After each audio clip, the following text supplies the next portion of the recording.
selamat datang di Fun Track Talks, podcast SMK IPK Palembang episode kedua. Kali ini kita akan mendengar dan juga membahas mengenai mengapa hal-hal aneh ataupun yang janggal terjadi pada keseharian kita dan juga tentang rasa takut akan kegagalan. Hari ini kita akan membahasnya bersama dua teman-teman kita. Oke, halo semua, perkenalkan aku Felicia Ilona dari kelas 11 IPA. Oke, halo semuanya, kenalkan aku Fania dari kelas 11 IPA. Nah, Fania, Ilona dan juga teman-teman sekalian, hal-hal yang kita lakukan dalam keseharian kita itu pasti juga memberikan dampak balik kepada keseharian kita. Contoh dampak buruknya adalah kita mencoba sesuatu tetapi gagal. Apa pendapat kalian mengenai kegagalan yang terjadi pada keseharian kita? Oke, menanggapi hal tersebut dengan juga takut akan kegagalan. Menurut aku sih ya, gagal itu tuh hal yang normal dan juga pastinya sering terjadi di kehidupan kita sehari-harinya. Contohnya di kehidupan kita kayak di sekolah ya, SMA. Dengan gagal ulangan atau gagal lomba gitu ya, atau bikin lomba atau udah berusaha nih, tahunya gagal. Nah, menurut aku gagal itu nggak semuanya menimbulkan dampak yang buruk atau negatif. Tentu ada maksud tertentu yang dari Tuhan yang Tuhan berikan kepada kita.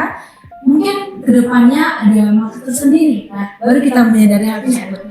Menurut aku sih respon kita awal-awal pas gagal tuh pasti tentunya kayak sedih, kecewa, pusing atau apalah. Itu wajar sih sebenarnya. Cuman yang gak wajar itu kalau misalnya kita merespon itu dengan hal yang berlebih. Misal contohnya kayak menyiksa diri sendiri atau ya sebagainya.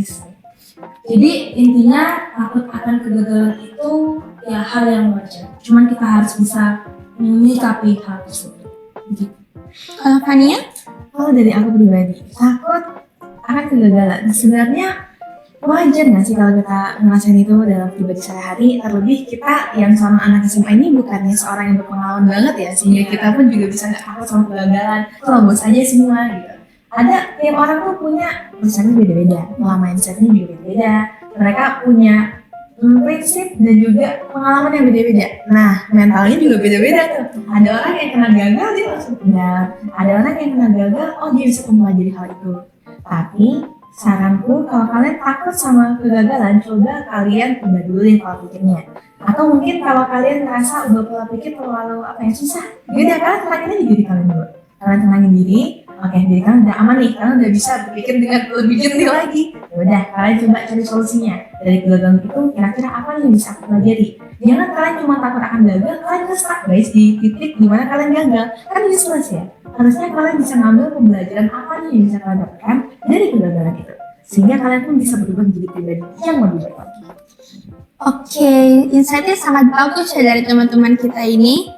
Nah, kalau misalnya kita gagal, itu kan enggak jarang kita pasti dapat omongan-omongan jelek dari orang kan. Iya sih. Itu tuh membuat kita nggak bisa melakukan hal-hal yang kita mau. Misalnya kita nggak bisa ikut lomba dan lain-lain. Kan hidup kan emang nggak bergantung sama omongan orang ya. Tapi kalau omongan orang itu tetap jelek dan itu terlangsung secara terus-menerus, itu kan nyelekit ya ke hati kita. Itu mempengaruhi kita lah. Sekarang aku mau tanya nih pada kalian, cukup serius. Bagaimana Bagaimana kita mengatasi rasa takut gagal supaya kita berani coba-coba lagi? Tapi apa yang harus kita lakukan untuk mencegah omongan orang itu terus-terusan? Dan aku pengen alasan kalian ini adalah tips-tips yang dimana tidak memperburuk suasana. Kayak misalnya kita ngomong, oh kalau ada orang jelek-jelekin kamu gara-gara gagal, lapor aja ke guru. Kan siapa tahu nanti orangnya makin ngejelekin kita kan. Nah, apa cara yang bisa kita lakukan supaya tidak ada dampak buruk? Contohnya orang itu makin ngejelekin kita. Sebenarnya ada beberapa perspektif yang mau aku kasih ke kalian. Pertama, untuk buat orang itu ngomongin kalian lagi dan kamu mempengaruhi diri kalian coba percayain diri kalian dulu kalau kalian bisa menghadapi kondisi itu. Kalau kalian pernah ngeliat orang ya, mungkin dia penampilannya sedikit gimana atau hal yang dilakuin mungkin menurut kita agak gimana gitu. Tapi dengan ngeliat dia percaya diri, dia fine-fine aja ya udah. Seakan seiring berjalannya waktu. dia terus melakukan hal itu, dia merespon dengan cara seperti itu kan kita anggapnya biasa aja, fine-fine aja. Walaupun memang first impression kita itu kurang baik, tapi kan dengan melihat oh dia tuh percaya diri loh guys gitu, jadi iya udah fine-fine aja. Itu kunci pertama biar kalian itu nggak terpengaruh sama omongan orang lain, nggak memperburuk keadaan. Percaya diri, udah kalian anggap kalau aku bisa. Tapi jangan handle diri sendiri loh ya, nanti takutnya kalian jadi gagal jatuh. Jadi andalin juga Tuhan, tapi kalian juga harus tahu diri, jangan terlalu over juga kalau kalian respon atau hal apapun itu. Terus kalau misalkan soal cara gimana kita memperbaiki mindset takut akan gagal biar nggak gagal lagi atau jatuh lagi. Satu sih guys, kembali sama yang pernah kita singgung sebelumnya, mindset. Jadi pola pikir itu harus kalian tanamkan. Kalau misalkan kalian mau sukses, harus gagal. Kalian mau sukses itu harus gagal. Karena siapa sih orang sukses di dunia ini yang dia nggak pernah gagal, ya kan? Orang pasti kalau misalkan sukses, pasti mereka itu pernah nyeritain kisah mereka di mana mereka jatuh, gagal, kemudian mereka bangkit lagi. Jadi dari kegagalan itu kalian harus learning something lah. Apa yang bisa aku pelajari dari kegagalan ini?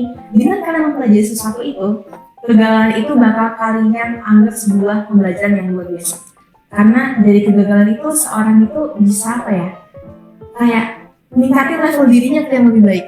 Karena aku pribadi pernah ngalamin gagal, sering malahan. Dan mungkin kalian nggak tahu itu karena aku nggak pernah nunjukin itu di sekolah. Tapi dengan kegagalan itu bangun diri kalian lebih apa ya? Kuat lagi guys. Kalian bakal lebih bisa nentuin sebuah keputusan yang besar. Karena kalian juga sadar diri, refleksi diri juga dalam kegagalan itu. Dan kalian nggak menganggap kegagalan sebagai sebuah keburukan. Nggak menganggap kegagalan sebagai sebuah hal yang aduh berat banget, ngampun aku depresi, aku stres segala macam gitu ya. Banyak banget anak SMA kayak gitu. Apalagi kalau kita udah di tangan kita ada nilai ulangan PH nggak sesuai sama ekspektasi. Coba kalian refleksi diri, aku kurang apa nih? Kenapa aku bisa gagal? Pertama, why?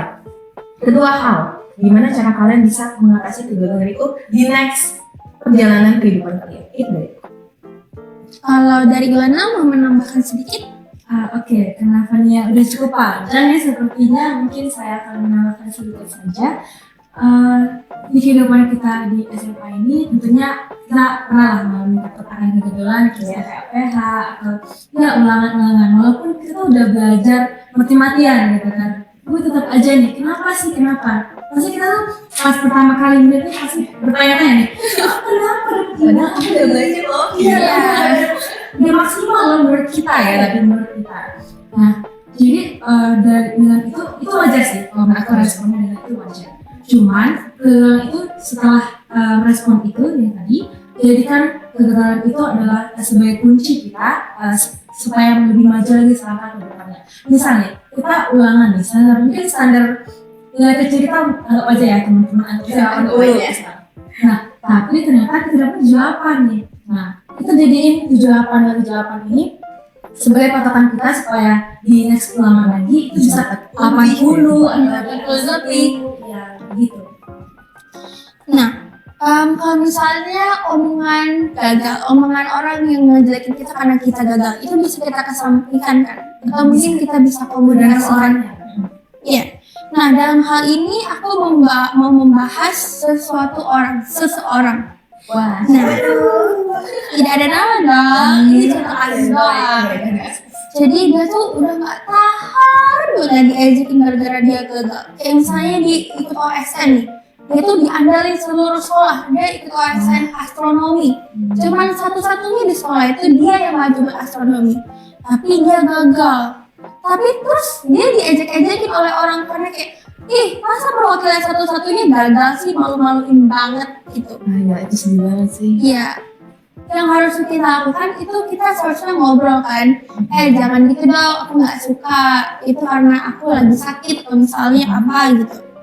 Nah, kalau misalnya orang itu yang ikut olimpiade astronomi tapi gagal, itu dia nggak mau komunikasiin sama orangnya. Jadi orang-orang yang ngatain dia tuh nggak tahu kalau dia tuh sebenarnya sakit hati gitu dikata-katain. Nah, menurut kalian apa dampak dari tidak mengomunikasikan perasaan kita kepada sekitar kita dan juga pada keseharian kita? Boleh dimulai dari Ilana terlebih dahulu? Oke, kasih kata kesempatan. Menurut aku sih ya, kita semua manusia tidak ada yang sempurna ya. Iya. Gak sepatutnya kita nih ya kalau bisa dibilang sih yang ikut OSN satu-satu udah hebat banget ya. Jujur ya. Yang nggak ikut itu kayaknya harusnya berespon yang malah harus justru membuat orang itu tuh menjadi semangat kembali supaya suaranya juga benar gitu. Bukan malah membuatnya jadi down. Itu sih menurut aku satu. Dan juga yang kedua, sebenarnya sih nggak salah ya apa yang kita nggak mau komunikasiin soal itu ke orang lain, karena nggak semuanya apa yang kita komunikasiin itu orang-orang itu bakal nerima. Iya, bisa menerima juga gitu kan. Jadi sebenarnya dia makin membuli nih, karena kan benar sih lu gini doang gitu. Ya kita kan nggak tahu.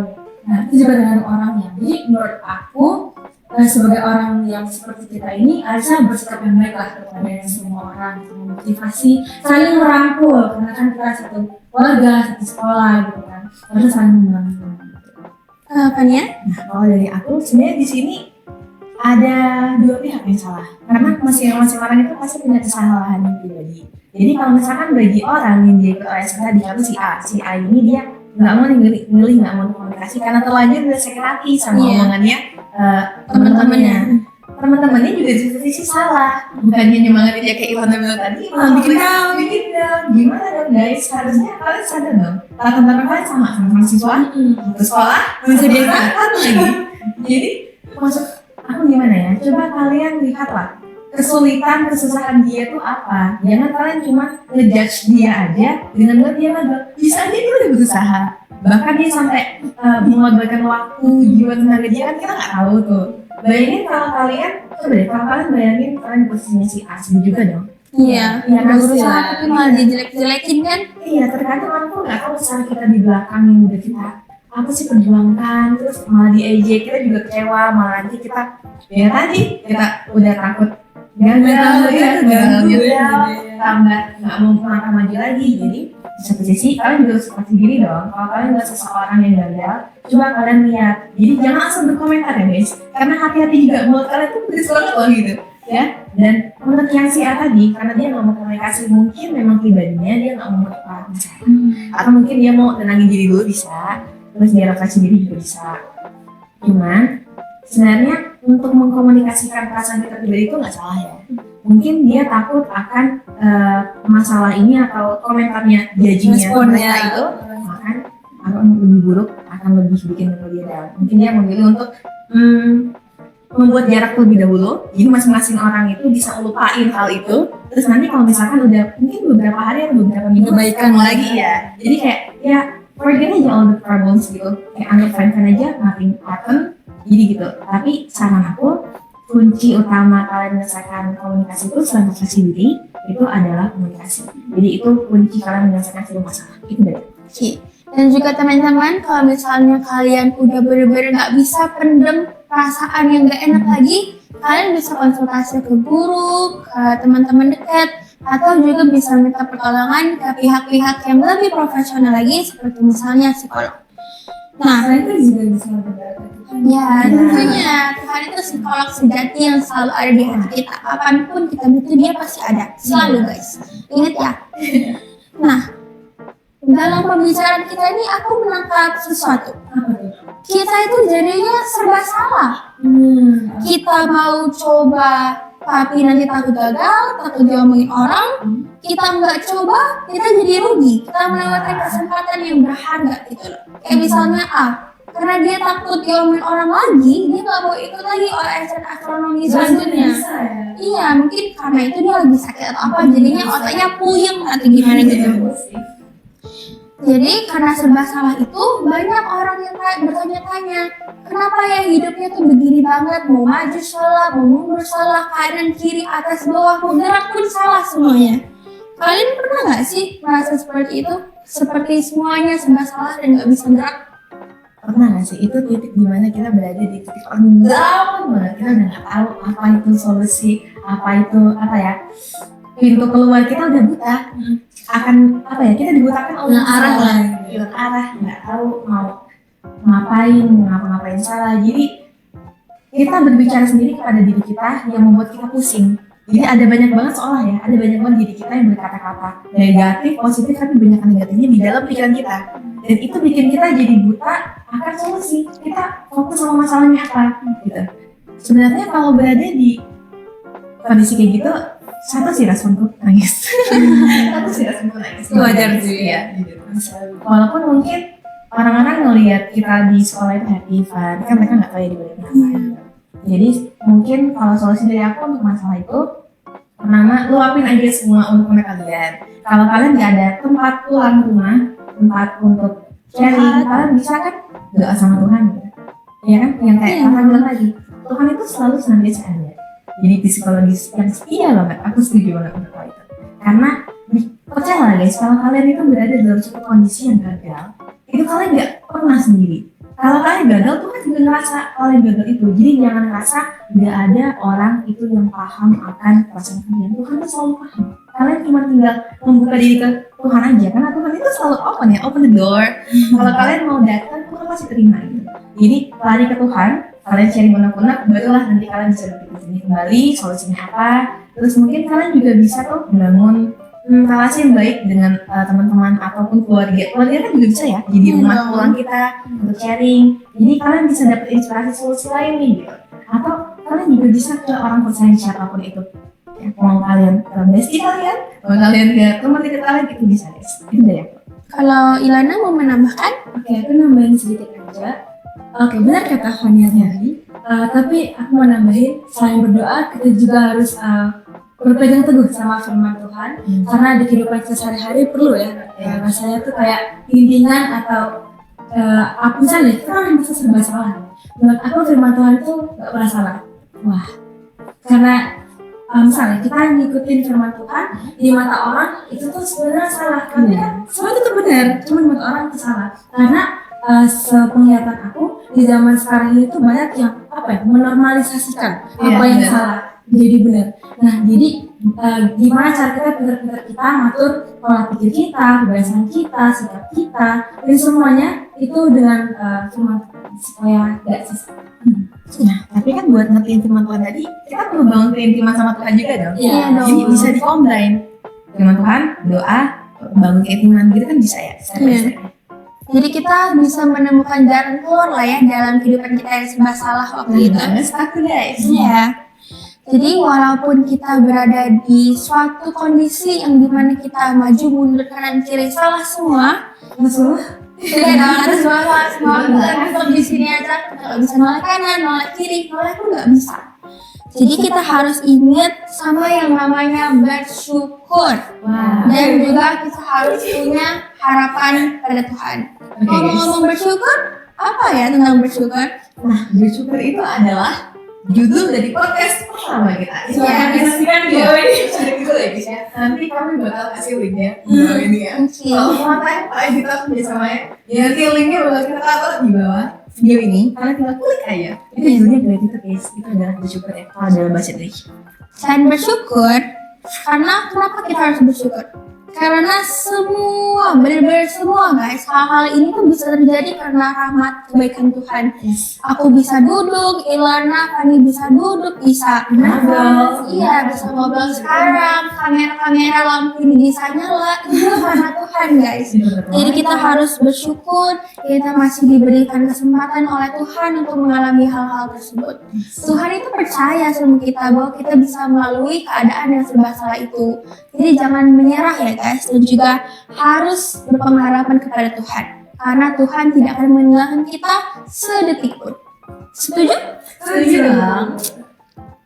Nah, beberapa orang bilang kalau kejadian-kejadian itu netral, termasuk kegagalan. Mindset kita yang ngaturnya. Seperti yang kalian bilang itu, kegagalan itu bisa dianggap baik ataupun bisa dianggap buruk oleh seseorang. Padahal kejadian gagal itu netral kan, tergantung kita aja. Contohnya adalah kalau misalnya kita gagal, kita anggapnya buruk nih, kita takut mencoba. Lalu kalau kita anggapnya baik, kita melihat bahwa gagal itu ada manfaatnya. Jadi menurut kalian apa aja manfaat dari gagal? Oke, mungkin dari aku ya. Manfaat gagal, berarti dari sisi positifnya, Iya. sisi baiknya. Dari tadi kita ngomongin kan sisi positif dari kegagalan ya. Banyak spoiler ya. Ada negatif juga ya. Karena gimana ya? Kalau misalnya kita udah terus-terusan nih menganggap gagal itu positif, itu kan bagus guys. Cuma kalau over, jadi itu membuat diri kita jadi kebal gitu. Terus kayak kebal akan kegagalan, omongan orang. Karena kan setiap omongan orang itu juga bukan berarti semua yang nggak baik. Tapi juga itu omongan orang itu jadi buat kita motivasi diri kita, memperbaiki diri kita lagi, gitu kan, mengubah diri kita. Nah, kalau manfaat dari kegagalan nih, contohnya itu yang tadi lah ya kita omongin selama ini. Manfaat kegagalan itu ya itu, jadi bisa mengubah diri kita jadi lebih baik lagi. Terus juga mungkin bisa salah satu faktor kita dekat sama Tuhan ya, karena kegagalan itu ya seperti manusia layaknya manusia biasa lah ya. Kalau misalnya kita lagi gagal, lagi sedih ya kita datang ke Tuhan. Kalau kita lagi Senang-senang. senang, bahagia, ya nggak semuanya sih guys, cuman ya karena itu belum melupakan Tuhan gitu. Sampai kita lupa nih buat bersyukur. Iya. Gitu sih menurut aku. Kalau misalkan soal yang kita bahas tadi, sebenarnya kalau bicara soal itu, kalau menurut aku mindset yang mempengaruhi semuanya. Sebenarnya kalau gagal itu, kami nggak masalah ke kalian membuat gagal itu menjadi sebuah hal yang positif ya. Iya. Itu tergantung ke pribadi kalian. Cuman kami menyarankan hal itu sebagai opsi yang terbaik. Jadi apa yang kami pelajari dan ketahui selama ini, dari juga kami melihat pengalaman-pengalaman observasi. Karena dengan kalian menganggap gagal itu hal yang positif, ternyata efeknya tuh bukan ke kalian doang, efek positifnya. Karena ke teman lain juga banyak kok efek positifnya. Contohnya apa? Kalau kalian anggap gagal sebagai hal positif, kalian bisa bertemu ke arah yang lebih baik lagi. Kalian bisa lebih mudah refleksi diri, lebih mudah peka sadar diri. Dengan kalian lebih mudah peka kalian tuh bakal apa ya, secara nggak langsung meningkat. Jadi kalau kalian melakukan kesalahan kecil, terus mungkin teman kalian tuh menegur tapi malu, kalian udah peka duluan, jadi senang. Atau mungkin kalian responnya bisa jadi lebih positif, kalian lebih sabar, lebih tabah, terus kalian juga lebih mudah bersyukur karena kegagalan itu. Itu membuat respon teman lain waktu kalian dilihat tuh, kalau kalian bersyukur, kalian tabah, oh kok masalahnya besar banget, tapi kok dia bisa tenang ya? Ya, Kok bisa dia jadi iya, contoh, jadi kan? contoh, jadi ada juga. Jadi teman-teman tuh ngeliatnya kalian tuh positif loh gitu, kayak wah aku pengen jadi dia gitu. Jadi kalian juga bisa tuh jadi garam dan terang dunia. Ya. Nah, sudah sedemikian jauh ya kita nih membahas mengenai mengapa kita gagal dan juga kita takut gagal. Nah, dari 20 menit kita ngobrol ini, kalian ada pesan ataupun kesimpulan yang bisa disampaikan nggak dengan teman-teman ataupun sobat IPK? Mungkin kesimpulannya diwakilkan aja sama Fanny. Oh ya udah, oke. Thank you kesempatannya, thank you juga atas penanya kata, dan thank you semuanya yang udah nonton, yang udah beri kesempatan untuk meluangkan waktu kalian untuk menonton episode kami ini. Kami berterima kasih karena kami jujur sangat membutuhkan support dari sobat-sobat IPK semua. Walaupun kami tahu banyak banget sih kesalahan teknis dan juga masalah yang terjadi, tapi kami percaya melalui masalah itu banyak orang nih yang mengharapkan episode podcast kami berkembang, banyak orang juga yang support, dan kami juga berterima kasih karena tanpa support dari kalian kita nggak bakal bisa duduk di sini, kita nggak bakal bisa membangun semua yayasan ini ya tanpa bantuan dari semua sekbid dan juga semua sobat-sobat IPK yang terus support, like dan juga share. Aku berterima kasih banget untuk semuanya. Dan mungkin terkait topik takut untuk Gagal? ya, aku gagal, aku mencoba karena kegagalan apapun itu guys bisa kalian ubah-ubah, tapi intinya satu, kalau misalkan kalian itu sedang takut dalam kegagalan, itu gak harus kalian pandang sebagai sebuah hal yang benar, karena takut untuk gagal itu kembali ke mindset kalian. Karena kalau kalian bicara soal takut akan gagal, ada positif negatif, kalian udah bisa tahu semua positif negatif dari yang kami sampaikan tadi, tapi itu cuma satu, terjang kehidupan kamu dengan kamu menikmati semua kegagalan itu, kamu pelajari semua kegagalan itu, sehingga kamu bisa dapetin sesuatu. Jadi segala sesuatu momen yang ada dalam hidup kamu itu nggak useless. Jadi walaupun itu kegagalan, sebuah hal yang bad banget dan nggak pernah orang harapin terjadi di kehidupannya, tapi itu bisa kalian jadikan sebuah pembelajaran. Kalau kalian bisa berhasil melakukan tugas ini, Tuhan pasti menang. Gak cuma Tuhan, diri kamu bangga, proud of yourself, terus teman-teman kamu juga impact-nya positif dari kamu. Jadi itu. Ya. Jadi teman-teman semua, Ilana dan juga Fania, sampai kali ini dulu ya time bank talks kita pada hari ini.